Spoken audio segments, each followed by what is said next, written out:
नमस्कार, स्वागत है आपका अपना YouTube channel study point Patna में। मैं पंकज कुमार आपका हार्दिक स्वागत करता हूं। आइए इस ऑनलाइन प्लेटफॉर्म के माध्यम से कुछ पढ़ने पढ़ाने का प्रयास करें। अगर अभी आप चैनल पर नए होंगे तो सब्सक्राइब कर लेंगे और वीडियो अगर अच्छा लगे तो लाइक करेंगे, शेयर करेंगे। चलिए बिना समय गंवाए हम लोग शुरू करते हैं। सीधी बात, नो बकवास। आज हम लोग का हेडिंग है भारत का प्रादेशिक सीमा का विस्तार। आज हम लोग चर्चा करेंगे भारत के बारे में कि कौन सा जलीय भाग किधर लगा है, कौन सा स्थलीय भाग किधर लगा है, चाइना का चुंबी घाटी कहाँ है, चिकन ने कहाँ है, इन सारी बातों को हम लोग चर्चा करेंगे।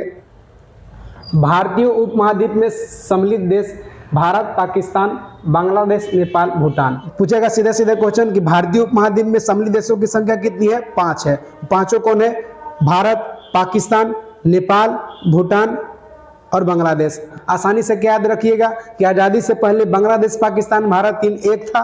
बांग्लादेश, पाकिस्तान, भारत हो गया और नेपाल और भूटान। बांग्लादेश, पाकिस्तान, भारत हो गया, नेपाल और भूटान। उपमहाद्वीप कहते किसको हैं? तो वैसा भूभाग जो प्राकृतिक रूप से अलग थलग प्रतीत होता है उसे उपमहाद्वीप कहते हैं। अर्थात भारतीय उपमहाद्वीप में जो 5 देश सम्मिलित हैं प्राकृतिक रूप से अलग थलग प्रतीत होते हैं। आइए हम लोग चर्चा करते हैं विशेष आगे। 3 तरफ से बांग्लादेश से घिरा राज्य त्रिपुरा है। क्वेश्चन पूछता है कि 3 तरफ से बांग्लादेश से घिरा राज्य कौन है? वो त्रिपुरा है। मतलब कहने का तात्पर्य हुआ बांग्लादेश इधर से भी, बांग्लादेश इधर से भी, बांग्लादेश इधर से भी, एक तरफ, 2 तरफ, 3 तरफ। 3 तरफ से बांग्लादेश से घिरा है। सिर्फ एक तरफ से त्रिपुरा भारतीय राज्यों से लगा है और जो एक तरफ लगा है वो भाग है उत्तर पूर्व भाग। उत्तर पूर्व भाग मिजोरम और मेघालय से सीमा साझा करता है। देखिए त्रिपुरा का लोकेशन कहाँ है? त्रिपुरा हम लोग का यहाँ है। त्रिपुरा का देखिए इधर, यहाँ बांग्लादेश, बांग्लादेश, बांग्लादेश। इसका सिर्फ उत्तर पूर्व में मेघालय और मिजोरम, उत्तर पूर्व में सिर्फ मेघालय मिजोरम लगा है। बाकी और कोई राज्य त्रिपुरा से नहीं लगा है। 3 तरफ से 3 अलग अलग से घिरा राज्य। कहने का मतलब हुआ कि वैसा भारतीय राज्य जो 3 तरफ से 3 अलग अलग देश से घिरा राज्य हो। त्रिपुरा 3 तरफ से सिर्फ और सिर्फ बांग्लादेश से घिरा है, लेकिन 3 तरफ से 3 अलग अलग देश से घिरने का मतलब हुआ कि मान के चलिए कोई राज्य है, एक तरफ दूसरा देश, दूसरा तरफ दूसरा देश और तीसरा तरफ तीसरा देश। मतलब कि 3 ओर से 3 अलग अलग देशों से घिरा राज्य संख्या में भी 3 है। 3 तरफ से 3 अलग अलग, 3 तरफ से 3 अलग अलग देशों से घिरा राज्य 3 है। वो पश्चिम बंगाल है, अरुणाचल प्रदेश है और सिक्किम है। पश्चिम बंगाल है, अरुणाचल प्रदेश है और सिक्किम है। बारी बारी से इसको लोकेशन हम लोग मैप में देखते हैं कि किससे कौन घिरा हुआ है। तो पहले पश्चिम बंगाल को हम लोग देखते हैं। पश्चिम बंगाल देखिए यहाँ है। पश्चिम बंगाल का इधर बांग्लादेश घिरा है, इधर भूटान है और इधर नेपाल है। पश्चिम बंगाल का एरिया देखिए, यहाँ गोले गोले यहाँ पॉइंट दिए, ऐसे पॉइंट पॉइंट पॉइंट पॉइंट दिए हैं। पश्चिम बंगाल यहाँ तक है, देखिए यहाँ तक है। पश्चिम बंगाल के एक तरफ बांग्लादेश हो गया, एक तरफ भूटान हो गया और एक तरफ नेपाल हो गया। नेपाल, भूटान, बांग्लादेश 3 तरफ से 3 गो अलग अलग देश से घिरा। सिक्किम का एक तरफ देखिए नेपाल है, दूसरा तरफ भूटान है और ऊपर तिब्बत चीन है। तो तिब्बत चीन, नेपाल, भूटान 3 तरफ से 3 अलग अलग देश से घिरा। दूसरा राज्य सिक्किम है। तीसरा अरुणाचल प्रदेश के पास हम लोग चलते हैं। अरुणाचल प्रदेश का एक तरफ देखिए भूटान है, एक तरफ तिब्बत चीन है, एक तरफ भूटान है, एक तरफ तिब्बत चीन है, एक तरफ म्यांमार है। अरुणाचल प्रदेश, भूटान, तिब्बत चीन और म्यांमार। तिब्बत चीन बोले तो चीन अकेले, कारण कि चीन का ही तिब्बत पर अधिकार है। तो भूटान, चीन, म्यांमार 3 तरफ से 3 अलग अलग देश से तीसरा राज्य कौन हो गया? अरुणाचल प्रदेश। अगला पॉइंट देखिए क्या कह रहा है? पूर्वोत्तर राज्यों की संख्या 8 है, जिसमें सिक्किम है, असम है, मेघालय है, अरुणाचल प्रदेश है, नागालैंड है, मणिपुर है, मिजोरम और त्रिपुरा है। पूर्वोत्तर राज्य की संख्या कितनी है? 8 है। और राज्य कौन है हम लोग लोकेशन में देखते हैं। पूर्वोत्तर राज्य में कौन है? सिक्किम है, अरुणाचल प्रदेश है, नागालैंड, मणिपुर, मिजोरम, त्रिपुरा, मेघालय और असम। 8 राज्य को संयुक्त रूप से पूर्वोत्तर राज्य कहते हैं। अगर 8 में से एक सिक्किम को निकाल देंगे तो बाकी जो बच जाएगा 7 राज्य, उसको 7 सिस्टर्स कहा जाता है। इसका मतलब पूर्वोत्तर राज्य में सिक्किम ऐसा राज्य है जो 7 सिस्टर का हिस्सा नहीं है। और 7 सिस्टर में राज्य हैं कौन? चर्चा करते हैं। सिक्किम को निकाल देना है। अरुणाचल प्रदेश, नागालैंड, मणिपुर, मिजोरम, त्रिपुरा, मेघालय और असम 7 सिस्टर्स के नाम से जाने जाते हैं। अगला देख लीजिए। पूर्वोत्तर भारत एरिया में हिमालय पहाड़ का जो क्षेत्र है उसको पूर्वांचल हिमालय कहा जाता है, जबकि अलग अलग राज्यों में पूर्वांचल हिमालय का अलग अलग नाम है। जैसे देखिए नागालैंड में नागा हिल, मणिपुर में मणि हिल, मिजोरम में मिजो हिल, जबकि एकमात्र अरुणाचल प्रदेश में है जो इसको पटकोई हिल के नाम से जाना जाता है। अलग अलग राज्यों में पूर्वांचल हिमालय को अलग अलग नाम से जानते हैं। मिजोरम में मिजो हिल कहते हैं, मणिपुर में मणि हिल कहते हैं, नागालैंड में नागा हिल कहते हैं, अरुणाचल प्रदेश में पटकोई हिल के नाम से जाना जाता है। आगे देख लीजिए, चिकन नेक सिलीगुड़ी गलियारा पश्चिम बंगाल 22 किलोमीटर। बात करें हम लोग चिकन नेक का, तो चिकन नेक क्षेत्र पहले हम लोग लोकेशन में देखिए। चिकन नेक देखिए यहाँ ये वाला सिक्किम के जस्ट नीचे गर्दन लग रहा है ना कि गर्दन की तरह है। एक्चुअली में चिकन नेक चाइना का दिया हुआ नाम है। भारत इसको सिलीगुड़ी गलियारा कहता है, चाइना इसको चिकन नेक कहता है। एक्चुअल में हुआ क्या था कि एरिया देखिए सिक्किम है, सिक्किम के 120 किलोमीटर दूर माने सिक्किम के पास जो चिकन नेक है, चिकन नेक 22 किलोमीटर का एक पट्टी है। 22 किलोमीटर का पट्टी अगर काट दिया जाए, बंद कर दिया जाए, उड़ा दिया जाए तो पूर्वोत्तर क्षेत्र में भारत को जाने के लिए कोई मार्ग नहीं बचेगा। तो 22 किलोमीटर का पट्टी है, चाइना इसीलिए इसको कहता है कि उसको मरोड़ देंगे तो पूर्वोत्तर राज्य से भारत का कनेक्शन कट जाएगा, इस पर हम कब्जा कर लेंगे।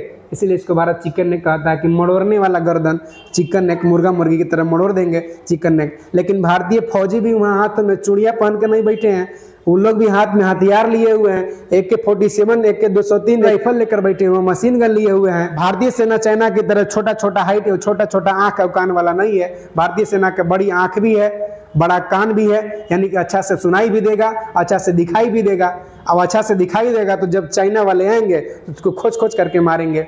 और इसीलिए भारत उसका नाम रखा सिलीगुड़ी गलियारा। नाम से भी स्पष्ट हो रहा कि सिलीगुड़ी गलियारा, इसका मतलब कि गुड़ी गुड़ी गोटी गोटी ना, कहते गोटी गोटी काट देंगे तो गोटी गोटी माने गुड़ी गुड़ी, सिलीगुड़ी गलियारा भारत नाम रखा है। इसी को कहते हैं, भारत कहता है सिलीगुड़ी गलियारा, जबकि चाइना इसको चिकन नेक कहते हैं। एक्चुअल में चिकन नेक से उत्तर में जो तिब्बत है, तिब्बत एरिया में चुम्बा घाटी एक है। चुम्बा घाटी चिकन नेक से 120 किलोमीटर दूर है। 120 किलोमीटर चिकन नेक से दूर है तो चाइना कहता है कि चुम्बा घाटी में मेरा सेना तंत्र है। चुम्बा घाटी में वर्तमान में चाइना का सेना तंत्र है, निगरानी छावनी है, और कहता है कि 120 किलोमीटर पार करेंगे तो जाके 22 किलोमीटर पट्टी को मरोड़ देंगे, चिकन नेक उसको हो जाएगा। लेकिन इतना आसान नहीं है, कारण कि जो गरजते हैं वो बरसते नहीं है, जो दिखता है वो होता नहीं है, जो होता है वो दिखता नहीं है। चीन तिब्बत पर 1952 में अधिकार किया था। एक्चुअल में तिब्बत पहले स्वतंत्र था, बौद्धिज्म था, अभी भी बौद्धिज्म वहाँ बहुल एरिया है। अभी दलाई लामा वहाँ बौद्धिज्म प्रसिद्ध है, बुद्ध धर्म से संबंधित धर्मावलंबी दलाई लामा प्रसिद्ध है, जो हमेशा से भारत का फेवर लेते हैं। तो 1952 में तिब्बत पर चाइना कब्जा कर लिया, और तिब्बत पर जब कब्जा किया तो तिब्बत एरिया सिक्किम से लगा है। सिक्किम में भी कुछ अपना अत्याचार बढ़ाना शुरू कर दिया। सिक्किम पहले जनतंत्र राज्य था, जनतंत्र राज्य में राजा हुआ करता था, राजे रजवाड़े हुआ करते थे, और उस एरिया पर चाइना चढ़ाव करने लगा। तो सिक्किम जाकर के भारत के पास आया और भारतीय संघ में शामिल हो गया। सिक्किम एक्चुअल में भारत में 36वां संवैधानिक संशोधन 1975 में भारत का 22वां राज्य के रूप में सम्मिलित हुआ है। सिक्किम भारत शामिल होने के लिए जनमत संग्रह का प्रयोग किया है, यानी सिक्किम भारत का अभिन्न अंग जनमत संग्रह के द्वारा बना है। जनमत संग्रह कहने का मतलब हुआ वहाँ वोटिंग सिस्टम हुआ। बहुत लोग चाह रहे थे कि चीन में मिल जाए, उससे ज्यादा लोग चाह रहे थे कि भारत में मिले। वोटिंग हुआ, वोटिंग में भारत के फेवर ज्यादा आया, इसलिए सिक्किम भारत का अभिन्न अंग बन गया। स्पष्ट हो गया होगा। वही कह रहा, सिक्किम 36वां संवैधानिक संशोधन 1975 में भारत का 24वां राज्य बना। जनमत संग्रह के आधार पर राजतंत्र से भारत में लोकतंत्र की शामिल हुआ, कारण कि भारत लोकतंत्र देश है, इसीलिए जनतंत्र से लोकतंत्र की शामिल हुआ। चुम्बी घाटी तिब्बत का सेना छावनी है। चुम्बी घाटी तिब्बत में सेना का छावनी है, जो सिलीगुड़ी से 120 किलोमीटर दूरी है। अभी स्पष्ट किया, आपको समझ में आ गया होगा।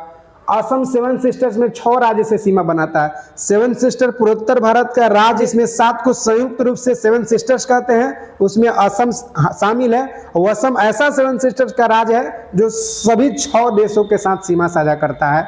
स्पष्ट हो गया। असम देखिए, यहाँ असम किससे लगा? अरुणाचल प्रदेश से, नागालैंड से, मणिपुर से, मिजोरम से, त्रिपुरा से और मेघालय से, इन सभी से स्पष्ट करता है। ऐसे असम का विस्तार है। असम भारत का 7 सिस्टर्स में ऐसा राज्य है जो पूर्वोत्तर भारत के 7 सिस्टर में के 6 गो राज्य से सीमा साझा करता है।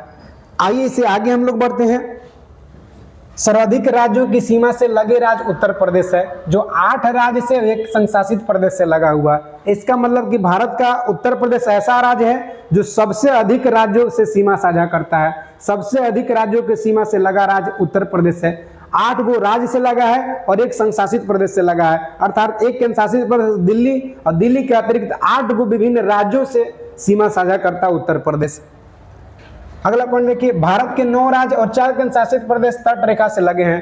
तट रेखा से लगे राज्य कहने का मतलब 9 ऐसे राज्य हैं जो तट रेखा से लगे हैं और 4 संशासित प्रदेश हैं जो तट रेखा से लगे हैं।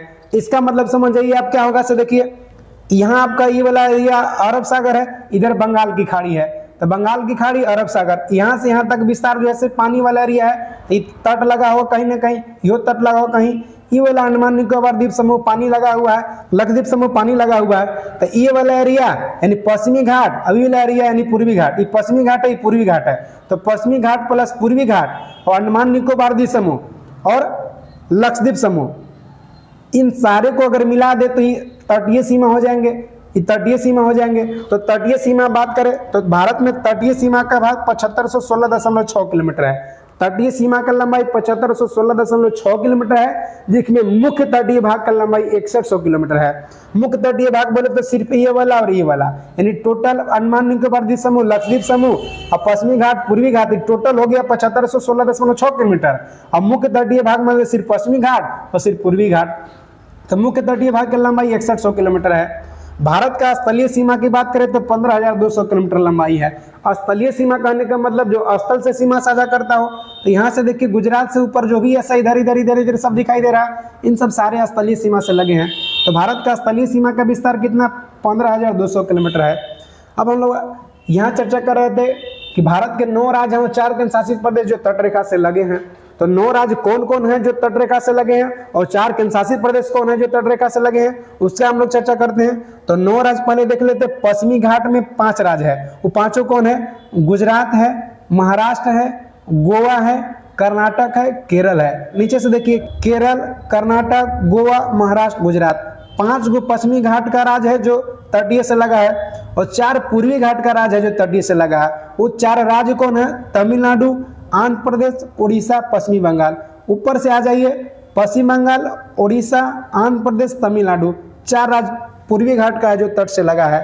तो 5 और 4 9 राज्य हो गया। और 4 संशासित प्रदेश कौन है जो तटीय भाग से लगा है? एक अंडमान निकोबार द्वीप समूह हो गया, दूसरा लक्षद्वीप समूह हो गया, यानी अंडमान निकोबार द्वीप समूह, लक्षद्वीप समूह, 2 आप देख लिए। अब पुडुचेरी का विस्तार, अब पुडुचेरी तीसरा केंद्र शासित प्रदेश हुआ। पुडुचेरी का विस्तार 3 गो राज्य में है, आंध्र प्रदेश में, तमिलनाडु में और केरल में। केरल, तमिलनाडु, आंध्र प्रदेश, यानी 3 राज्य में विस्तार है पुडुचेरी का। तो अंडमान निकोबार द्वीप समूह, लक्षद्वीप समूह और पुडुचेरी 3 हो गया, प्लस 1 हो गया दादर नगर हवेली तथा दमन द्वीप। सर्वाधिक तट से लगे राज्य की बात करें तो गुजरात है। सबसे अधिक तटीय लंबाई वाला राज्य कौन है? गुजरात। और संशासित प्रदेश और राज्य दोनों मिला की बात करें तो वो है आपका अंडमान निकोबार द्वीप समूह। कारण कि अंडमान निकोबार द्वीप समूह का तटीय का विस्तार गुजरात से अधिक है। दक्षिण भारत का सबसे अधिक तट रेखा की लंबाई वाला राज्य कौन है? वो है आंध्र प्रदेश। दक्षिण भारत की सबसे अधिक तटीय लंबाई वाला राज्य कौन है? आंध्र प्रदेश। दक्षिण भारत गुजरात के नीचे, यानी विंध्य पर्वत भारत को उत्तर और दक्षिण 2 बराबर भाग में बांटती है। तो विंध्य पर्वत के नीचे वाले एरिया को दक्षिण कहते हैं। दक्षिण क्षेत्र आंध्र प्रदेश सबसे अधिक तट लंबी रेखा वाला राज्य है। अब हम लोग चर्चा करते हैं जम्मू कश्मीर राज्य का पुनर्गठन। कश्मीर राज्य का पुनर्गठन 31 अक्टूबर 2019 को हुआ। जम्मू कश्मीर संशासित प्रदेश और विधानसभा दोनों साथ में श्रीनगर है राजधानी इसका, और लद्दाख सिर्फ संशासित प्रदेश या केंद्र शासित प्रदेश का ही है, ले इसका राजधानी है। यानी जम्मू कश्मीर का पुनर्गठन 31 अक्टूबर 2019 को हुआ और जम्मू कश्मीर से अलग एक केंद्र शासित प्रदेश बना जिसका नाम लद्दाख रखा गया। लद्दाख का राजधानी लेह है, वहां विधानसभा नहीं है। जबकि जम्मू कश्मीर दिल्ली पुडुचेरी की तर्ज पर विधानसभा वाला केंद्र शासित प्रदेश है। जम्मू कश्मीर का राजधानी श्रीनगर है। दादर नगर हवेली और दमन द्वीप गठन हुआ 2020 में, दमन इसका संयुक्त राजधानी है। दादर नगर हवेली पहले अलग था और दमन द्वीप पहले अलग था। दादर नगर हवेली का राजधानी था सिलवासा, दमन द्वीप का राजधानी था दीव। वर्तमान में 2020 में दादर नगर हवेली और दमन द्वीप दोनों को एक में मिला दिया गया और नाम उसका रखा गया दादर नगर हवेली तथा दमन द्वीप, और राजधानी है उसका दमन है। अलग अलग क्षेत्र में 3 राज्य में बटा राज्य पुडुचेरी है। अलग अलग क्षेत्र में 3 राज्यों में बटा जो राज्य है संशासित प्रदेश है पुडुचेरी है, इसका राजधानी है पुडुचेरी। अलग अलग 3 राज्य में पुडुचेरी का विस्तार पाया गया है, केरल में, तमिलनाडु में और आंध्र प्रदेश में। जो तमिलनाडु एरिया है वहाँ पुडुचेरी है और कराईकल है। पुडुचेरी और कराईकल दोनों तमिलनाडु राज्य में है। पुडुचेरी का राजधानी है। बाकी अगर माहे विस्तार जो पुडुचेरी का है केरल में है, और यमन का विस्तार पुडुचेरी का भाग है जो आंध्र प्रदेश में है। पुडुचेरी को पहले पांडिचेरी कहते थे। 2006 ईस्वी में पुडुचेरी नाम हो गया उसका। 2006 ईस्वी में पांडिचेरी से पुडुचेरी नाम हो गया। पहले फ्रांसीसियों का बस्ती था। 1954 में पुडुचेरी का स्थापना हुआ है। भारत के समुद्री तटीय रेखा का नाम देखिए। भारत के समुद्री तट रेखा का अलग अलग जगहों पर अलग अलग नाम रखा गया है। जैसे गंगा का विस्तार कानपुर में भी है तो कानपुर के तट का अलग नाम होगा, बनारस के तट का अलग नाम, पटना के तट का अलग नाम। उसी प्रकार से तटीय रेखा का नाम अलग अलग जाना जाता है और अलग अलग जगहों पर नाम क्या है उसके बारे में हम लोग चर्चा करते हैं। पहले हम लोग बात करते हैं यहाँ गुजरात से लेके केरल तक जो है यहाँ तक पश्चिमी घाट कहते हैं, और कन्याकुमारी से लेके यहाँ जो बंगाल का तट है यहाँ तक के तट को पूर्वी घाट कहते हैं।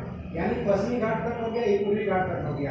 अब दोनों तट को अलग अलग जगहों पर अलग अलग नाम से जाना जाता है। इसको पश्चिमी घाट समुद्र तट, इसको पूर्वी घाट समुद्र तट। पश्चिमी घाट और इसको पूर्वी घाट। पहले पश्चिमी समुद्री तट का नाम हम लोग देखिए। पश्चिमी घाट का जो समुद्र तट है उसका नामकरण पहले हम लोग देखिए क्या कह रहा है। तो कह रहा है पश्चिम गुजरात को पक्ष कहते हैं। गुजरात का जो पश्चिम एरिया है यानी ये वाला की बात कर रहा है। गुजरात का जो पश्चिम एरिया है पक्ष पाकिस्तान से लगा है, तो कच्छ गुजरात के पश्चिमी तट है। गुजरात के पश्चिमी तट का नाम क्या है? कच्छ है। आगे कहा दक्षिणी गुजरात का काठियावाड़। अब गुजरात का दक्षिण माने यहाँ देखिए ये वाला पॉइंट है दक्षिण गुजरात। दक्षिणी गुजरात के तट का नाम क्या है? तो काठियावाड़। दक्षिण गुजरात जैसे आप देख रहे हैं दक्षिण गुजरात ही हो गया। दक्षिण गुजरात का जो तट है उसका नाम क्या है? काठियावाड़ है, काठियावाड़। अब कहा गुजरात से गोवा तक के तटीय क्षेत्र को कोंकण तट कहते हैं। गुजरात से देखिए यहाँ यानी यहाँ से लेकर के यहाँ गुजरात से गोवा तक के तटीय क्षेत्र को क्या कहते हैं? कोंकण तट के नाम से जाना जाता है। गुजरात से गोवा तक के तटीय क्षेत्र को कोंकण तट कहा जाता है, लेकिन महाराष्ट्र का जो तटीय भाग है उसको कोलाबा पॉइंट कहा जाता है। महाराष्ट्र का जो तटीय भाग जैसे गुजरात से लेकर गोवा, गुजरात यहाँ हो गया, गुजरात से लेकर गोवा तक के तटीय क्षेत्र को कहते हैं कोंकण तट। लेकिन महाराष्ट्र का जो तट है, महाराष्ट्र का जो तट है, महाराष्ट्र के तटीय क्षेत्र का नाम क्या है? कोलाबा पॉइंट। गोवा से कर्नाटक के तट को कोंकण तट कहते हैं। गोवा से कर्नाटक के तट को कोंकण तट के नाम से जाना जाता है। जैसा कि आप देख रहे हैं गोवा से कर्नाटक के तट को कोंकण तट कहते हैं, लेकिन कर्नाटक में इस तट को कन्नड़ तट कहा जाता है। गोवा से कर्नाटक तक के तट का नाम कोंकण तट है, लेकिन कर्नाटक में कन्नड़ तट के नाम से जाना जाता है। अब कर्नाटक से नीचे आ जाएंगे केरल तक। कर्नाटक से नीचे देखिए कर्नाटक से केरल तक के तट को मालाबार तट कहते हैं। अब हम लोग आते हैं पूर्वी घाट में चर्चा करते हैं। यहाँ से यहाँ तक जो पूर्वी घाट है तो पूर्वी समुद्री तट से नाम क्या है? तो कन्याकुमारी से कृष्णा डेल्टा तक के तट को कोरोमंडल कहते हैं। यहाँ तमिलनाडु का सबसे दक्षिण एरिया कन्याकुमारी। कन्याकुमारी से कृष्णा डेल्टा तक के तट को कृष्णा डेल्टा कहने का मतलब तो होता है, ध्यान रखिएगा, नदी जहाँ निकलती है उसको उद्गम स्थल कहते हैं, जबकि नदियां जहाँ प्रवाहित होकर के अंतिम करती है या कोई नदी में सागर में खाड़ी में जहाँ मिलती है वहाँ उसको मुहाना कहते हैं। तो मुहाना पर जो नदियों के द्वारा लाया गया जहाज मैंने मिट्टी को ला करके छोड़ा जाता है, नदियों के द्वारा लाया गया मिट्टी को जो मुहाना पर छोड़ा जाता है उससे जो जमीन का भराव होता है, गड्ढा जो भरता है उसको कहते हैं डेल्टा। तो डेल्टा त्रिभुजाकृति का होता है, त्रिभुजाकार होता है डेल्टा। बंगाल की खाड़ी में इधर जो प्रवाहित नदियां गिरती है मुहाना जिसका बंगाल की खाड़ी में है सब डेल्टा का निर्माण करती है, जबकि इधर जो अरब सागर में नदियां गिरती है वो एस्टुरी का निर्माण करती है। इसके लिए अलग हम लोग वीडियो लेकर सेपरेट आएंगे, उसमें विभिन्न प्रकार के नदियों के बारे में सिर्फ चर्चा करेंगे, उसमें विशेष समझाएंगे। आगे हम लोग देखेंगे कन्याकुमारी से कृष्णा डेल्टा तक के तट को क्या नाम दिया गया है? तो कोरोमंडल तट कहते हैं। तमिलनाडु में इस तट का नाम कोरोमंडल है, तमिलनाडु में ही विस्तार है। आगे देखिए क्या है आपका कृष्णा से गोदावरी डेल्टा तक, माने कृष्णा से गोदावरी अगर आंध्र प्रदेश तक की बात करें तो कृष्णा से गोदावरी डेल्टा तक के तट का नाम क्या है? कृष्णा से गोदावरी डेल्टा तक के तट का नाम गोलकुंडा है। कृष्णा से गोदावरी डेल्टा तक के तट का नाम गोलकुंडा है। इसका विस्तार आंध्र प्रदेश में है। एक्चुअली में आंध्र प्रदेश में इसको उत्तरी सरकार तट के नाम से जाना जाता है। आंध्र प्रदेश में उत्तरी सरकार के तट से नाम जाना जाता है, जो कि विस्तार है कृष्णा से कावेरी डेल्टा तक। आगे हम लोग देखते हैं उड़ीसा में उत्कल तट। उड़ीसा का जो तटीय भाग है, यहाँ जो उड़ीसा का तटीय भाग है इसको उत्कल तट के नाम से जाना जाता है, जबकि पश्चिम बंगाल का जो तटीय क्षेत्र है इसको बेंगी तट के नाम से जाना जाता है। आई होप आपको अच्छा लग रहा होगा। अगर किसी भी तरह का समस्या है तो आप कमेंट करके बताएंगे, ताकि आगे आने वाले वीडियो में आपका कमेंट को संज्ञान में लेंगे। अगर आप मेरा चैनल सब्सक्राइब नहीं किया है तो सब्सक्राइब कर लेंगे। अगर वीडियो अच्छा लगे तो लाइक करेंगे, शेयर करेंगे। बहुत बहुत शुक्रिया, धन्यवाद।